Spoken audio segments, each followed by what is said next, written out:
Nėra būtina tapti technologijos ekspertu, kad nusistatyti strateginę kryptį, bet dėrėtų suprasti technologijos galimybės, panaudojimo atvejus ir gebėti atpažinti tuos panaudojimo atvejus arba sprendžiant problemą, arba ieškant kažkokios tais naujos galimybės savo organizacijai.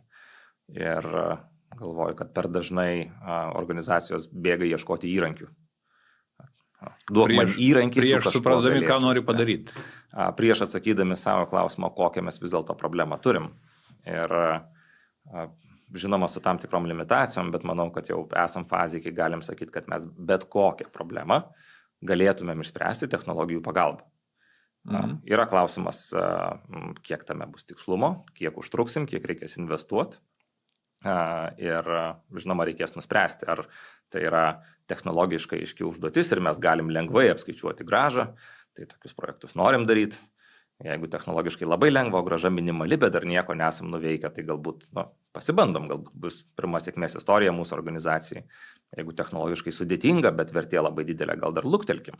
Gal kažkoksai technologinis proveržis yra pakankamai už kampo, arba kažkas kitas pralauš ledus. Jeigu patiko ši ištrauka, pilną pokalbį galite pasiklausyti Blindspot kanale.